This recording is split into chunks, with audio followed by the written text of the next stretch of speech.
Samantha Akkineni south की वो actress जिनकी खूबसूरती का जमाना दीवाना है। समांथा ने कब ये सोचा था कि अब मैं एक्टिंग छोड़ दूंगी। किस तरह से उन्हें कभी एक भी फिल्म नहीं मिल रही थी और उसके बाद दो फिल्में एक साथ मिल गई और दूसरी फिल्म पहले रिलीज हो गई। समांथा बॉलीवुड के लिए भले नया नाम है, लेकिन उनकी पॉपुलैरिटी साउथ में बहुत जबरदस्त है और द फैमिली मैन 2 के बाद बॉलीवुड में भी लोग उन्हें जबरदस्त तरीके से प्यार दे रहे हैं। हालांकि विवाद भी हो रहा है, लेकिन विवाद तो खैर सितारों के साथ चलता ही रहता है। तो आज कहानी किस्से समांथा अक्किनेनी के।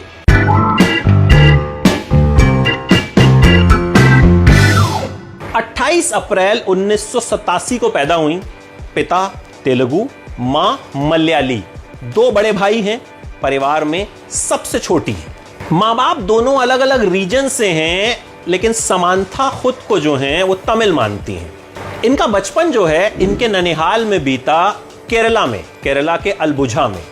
उसके बाद परिवार चेन्नई शिफ्ट हो गया, चेन्नई के पल्लवरम में। कभी समांथा ने यह सोचा ही नहीं था कि मैं एक्ट्रेस बनूंगी। स्कूल के बाद कॉलेज ज्वाइन किया, कॉलेज में कॉमर्स की पढ़ाई करने लगी। परिवार की जो फाइनेंशियल कंडीशन है वो अच्छी नहीं थी और जब समांथा कॉलेज तक पहुंची तो परिवार की फाइनेंशियल कंडीशन और ज्यादा खराब होने लगी। समांथा को उम्मीद थी कि कॉमर्स की पढ़ाई कर लूंगी तो नौकरी मिल जाएगी और परिवार का साथ मैं दे दूंगी, कुछ पैसे मैं भी कमा लूंगी और जाहिर है घर का खर्चा चलाने में जो है मम्मी पापा की मदद हो जाएगी। लेकिन पढ़ाई पूरी होती तभी तो नौकरी मिलती ना। पढ़ाई तो अभी चल रही थी, लेकिन पैसों की जरूरत आन पड़ी थी और वो जरूरत समांथा के पढ़ाई पूरी होने का इंतजार नहीं कर सकती थी। समांथा को उस वक्त उनकी एक दोस्त ने सुझाया कि तुम मॉडलिंग क्यों नहीं करती, पढ़ाई के साथ साथ कर सकती हो और पैसा भी मिल जाएगा। समांथा खूबसूरत तो थी, तो समांथा ने कोशिश की, कुछ एक फोटोशूट्स करवाए, ट्राई किया अलग अलग जगह कि भाई कुछ काम मिल जाए और धीरे धीरे समांथा ने छोटे मोटे प्रोजेक्ट्स के लिए मॉडलिंग करनी शुरू कर दी। 2005 में उन्होंने मॉडलिंग की शुरुआत की और फिर उन्हें एक लॉन्जरी का एड मिला। इस लॉन्जरी के एड की जब वो शूटिंग कर रही थी तो उन्हें रवि बर्मन ने देख लिया। रवि बर्मन उस वक्त के बड़े सिनेमेटोग्राफर हुआ करते थे, फिर वो डायरेक्टर बने और उस वक्त अपनी पहली फिल्म डायरेक्ट करने के लिए वो हीरोइन ढूंढ रहे थे। उन्हें एक नया चेहरा चाहिए था। उन्होंने समांथा को फिल्म ऑफर की। समांथा को भी विश्वास नहीं हुआ कि भाई पहली फिल्म मुझे इतनी जल्दी मिल गई। समांथा ने भी तुरंत उस ऑफर को जो है एक्सेप्ट कर लिया। इस फिल्म की शूटिंग जो है वो शुरू हो गई। 2007 में इस फिल्म की शूटिंग शुरू हुई, लेकिन फिल्म को बनने में वक्त लग गया। इस फिल्म की शूटिंग के दौरान एक और डायरेक्टर की नजर समांथा पर पड़ी, गौतम मेनन। गौतम मेनन ने उन्हें एक तेलुगु फिल्म ऑफर की, या माया चेसावा। यह समांथा की दूसरी फिल्म थी। पहली फिल्म तो वो ऑलरेडी कर ही नहीं थी और इस फिल्म में उनके साथ थे नागा चैतन्य, वही नागा चैतन्य जिनसे बाद में इनकी शादी हुई। अब तेलुगु फिल्म तो इनको मिल गई, लेकिन तेलुगु इनको उस वक्त ठीक से आती नहीं थी, तो डायरेक्टर ने इनकी काफी मदद की और इन्होंने फिल्म में काफी अच्छा काम किया। फिल्म रिलीज हुई और बड़ी हिट साबित हुई। इस फिल्म के लिए समांथा को best debut film fair award मिला, अपनी पहली ही फिल्म के लिए। बाद में एक दीवाना था नाम से ये फिल्म बॉलीवुड में भी बनी। इस फिल्म का रीमेक बना और वो फिल्म भी जो है ठीक ठाक चली। फिर इसके बाद समांथा को धीरे धीरे फिल्में मिलनी शुरू हुई। बड़े बड़े एक्टर्स के साथ वो फिल्में करने लगी, लेकिन बड़ी कामयाबी उन्हें मिली साल 2012 में। साल 2012 में उनकी एक तेलुगु फिल्म आई जो सुपरहिट रही, एक तमिल फिल्म आई वो भी सुपरहिट रही और तेलुगु फिल्म जो थी वो हिंदी में मक्खी के नाम से उसका रीमेक किया गया।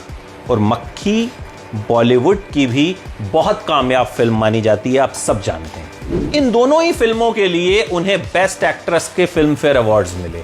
यानी एक ही साल में उन्हें तमिल फिल्म के लिए भी बेस्ट एक्ट्रेस का फिल्म फेयर अवार्ड मिला और तेलुगु फिल्म के लिए भी बेस्ट एक्ट्रेस का फिल्म फेयर अवार्ड मिला, और वो पहली ऐसी एक्ट्रेस बन गई जो तमिल और तेलुगु दोनों में एक ही साल में फिल्म फेयर अवार्ड जीत गई। इसके बाद समांथा ने पीछे मुड़कर नहीं देखा, लगातार उन्हें बड़ी फिल्में मिलती रहीं और वो फिल्में करती रहीं। अब बात खूबसूरत समांथा की लव स्टोरी की। समांथा के न जाने कितने ही फैंस होंगे जो उन्हें प्यार करते होंगे, शायद उनसे शादी भी करना चाहते होंगे, लेकिन समांथा का दिल आया नागा चैतन्य पर, साउथ के सुपरस्टार नागार्जुन के बेटे, जो खुद भी साउथ के बड़े स्टार हैं। देखिए, ये मैंने आपको बताया कि दूसरी फिल्म जब समांथा कर रही थी तो उनकी नागा चैतन्य से मुलाकात हुई थी। उस वक्त कहते हैं नागा चैतन्य श्रुति हसन को डेट कर रहे थे और समांथा का अफेयर चल रहा था साउथ के ही स्टार सिद्धार्थ के साथ। 2013 में नागा चैतन्य का ब्रेकअप हो गया और फिर कुछ वक्त बाद समांथा का भी सिद्धार्थ से अलगाव हो गया और दोनों सिंगल हो गए। फिर 2014 में दोनों ने एक साथ एक और फिल्म में काम किया और तब कहते हैं कि दोनों के बीच जो है कुछ कुछ होने लगा, मोहब्बत की चिंगारी फूट गई।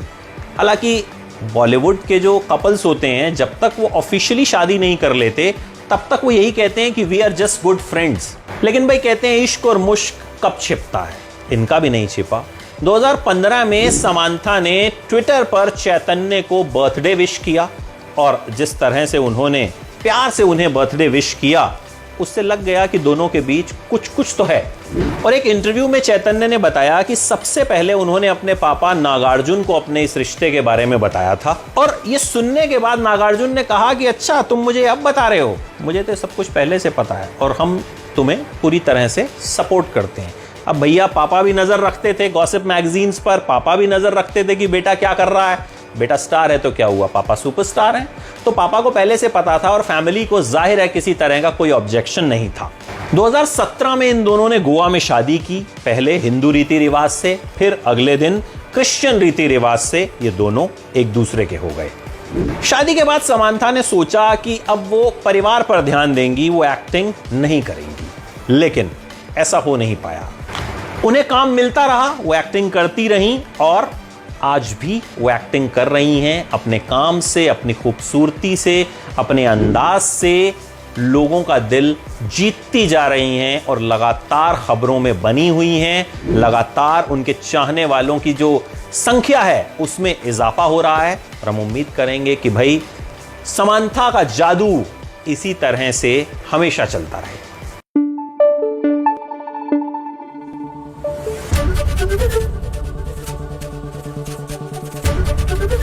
एबीपी न्यूज आपको रखे आगे।